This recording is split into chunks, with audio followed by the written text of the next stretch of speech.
I loved my pediatrician and I hadn't been exposed to a ton of jobs, so when someone asked me what I wanted to be, I decided that I wanted to be a doctor so that I could help people. So I was a chemical engineer for about 7 years, working in a couple different companies all around the US, and now I'm back here in the Midwest, going to med school. Growing up, I came from a really strong health background. My mom's a nurse, my dad's a pharmacist.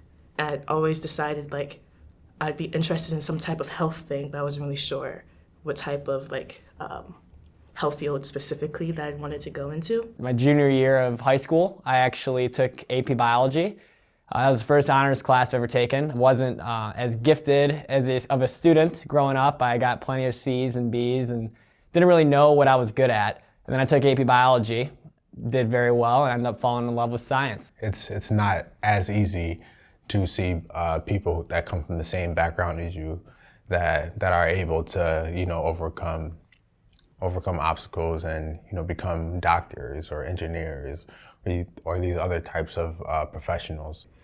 I was really struggling with school, and I was deciding at that point if I still wanted to do pre-med or if I wanted to do public health type of things. Little did I know, I ended up being less interested in the natural processes and more interested in what people and how people interacted with the environment around them. So I actually didn't see my first African-American doctor until 5 years ago. And my uncle actually was diagnosed with stage 3 lung cancer.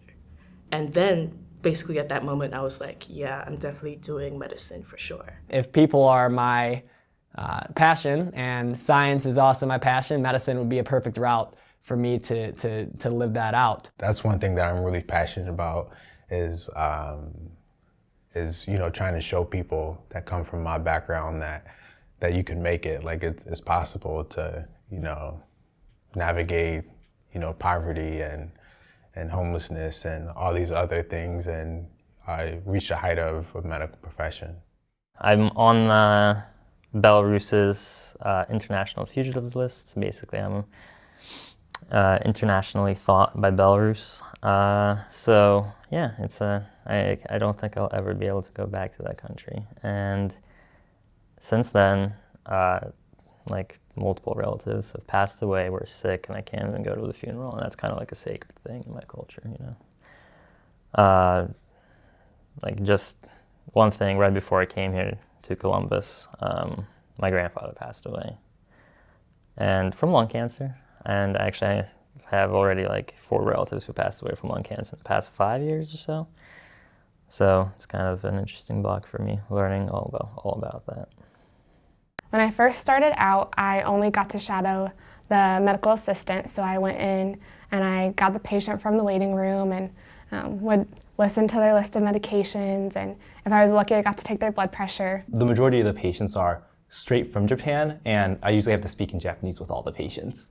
So it's been a great experience, not only because I get to practice my Japanese, but also get to see the cultural differences in medicine between the US and Japan. Then I started getting to ask my own questions by obtaining the patient's chief complaint, which was why they were coming in today, and then the history of their present illness, which we refer to as HPI. It's also been good to try to become creative in ways of asking questions. So if I can't think of the exact medical terminology, maybe working around it, swelling, your arms getting bigger, or radiating, do you feel it coming up and down the leg, I guess, instead of using the direct medical terminology, just thinking of ways that even with 6th grade terminology that the patients can understand what I'm asking. It's reminded me why I want to be a physician, and it's allowed me to get patient interaction early on in medical school, which I've really appreciated because it's easy to get bogged down in all of the studying that medical school requires. I think a lot of us are very used to being at the top for everything that we do. And then we all get here and we're all the top of the top. And not that we're competitive or anything, but we're surrounded by people that are just as smart as us or smarter. There's so many things that you have to balance, including your study time, any involvement with any other clubs, extracurriculars, interest groups, potentially research. And it's a lot of material and it's tougher. Seeing friends, making sure you stay in touch with family. I have a cat, so I like to play with my cat. You get back a quiz and you thought you did well, or you studied really hard and you get a grade that you're not used to getting. And it's been hard for me, I think, because I do like to have a little bit of everything. I think I want to be as involved as I can, see as many people as I can, but also, do as well as I can. And that's, why I'm here, to do well, to achieve my dreams of, being a doctor, probably a surgeon, hopefully. But I think medical school is teaching me to be okay with myself and with my grades, no matter what, because it's all pass-fail. I mean, you don't have to be the top. We're all going to be doctors. And I think we all know the stuff, and we all are very smart, and we all will be amazing at whatever we choose to do.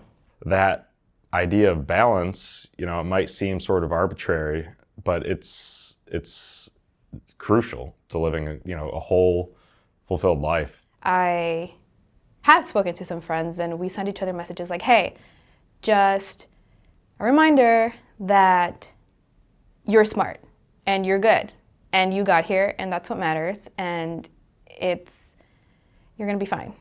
I'm introverted and I don't have a lot of energy to spend with a ton of people, and so I think I'm a little choosy in the people that I choose to spend my time with, and I've picked out the friendships that mean a lot to me and that they're really awesome people, they're doing really awesome things in the world, and they're people that I genuinely care about.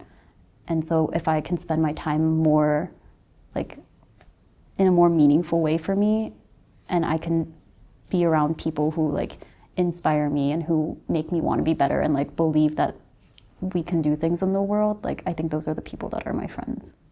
I know long-term gratification is a thing, but man, just 2 years of learning and sitting and learning and nothing else, all accumulating in a big test. Is that humane?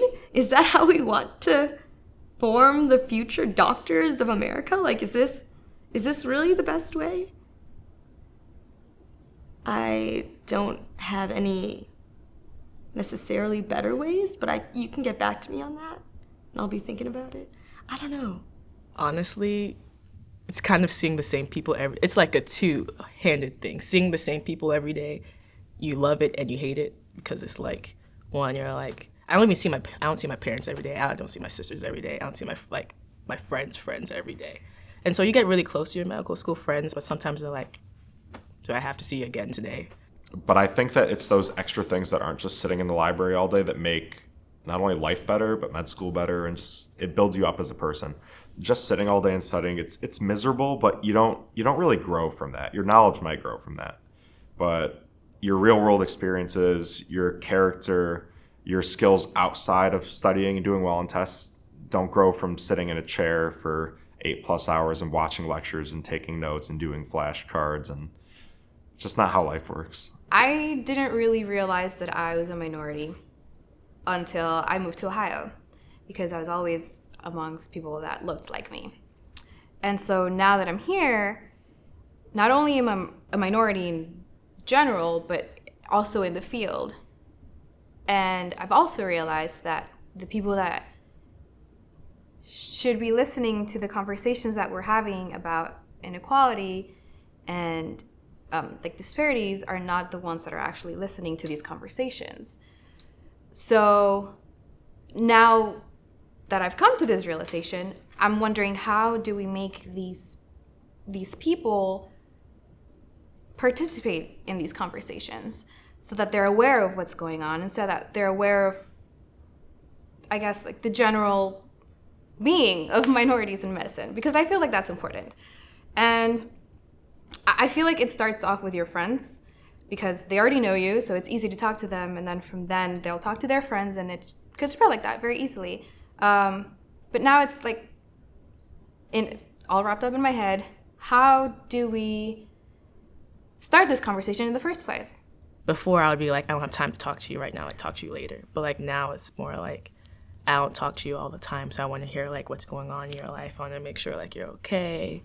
And that's definitely one thing. And also just being in medicine, I think in general, at least in the beginning, you become more compassionate towards other people suffering and stuff like that. So I think that's a positive out of medical school. So last night, actually, I was out in Franklinton, which is kind of a more underserved population I guess, community within Franklin County that's west of downtown. And there's a bike shop out there, actually a bicycle co-op called Franklinton Cycle Works. And this summer I'm kind of working with them to put on some community rides to teach people about effective cycling, how to use a bike to commute around your community. And these are particularly targeted towards people who maybe don't have a car or have barriers to transportation, whether it's economic or other sorts of limitations. One of the things I've done recently outside med school is rock climbing, which, I have like no upper body strength, so I think it's a good way to work on that. And I'm also kind of afraid of heights, so it's kind of a way to work on things I'm not usually good at. I was just blown away by how beautiful Columbus is, kind of in that like post-rush hour, maybe like 6 to 8 kind of period where it's kind of getting towards twilight and dusk. The rush hour traffic is gone, and we were just going through downtown, and it was just beautiful, man. I think prom was a really fun night because it actually started for us with going to the Vagina Monologues, where our good friend Ilse and Olga also participated, and it was actually really, I feel, powerful message and just a great event to go to. And then, so I enjoyed that event. And then we went to prom where we hung out and we danced. And I'm not much of a dancer, but I danced.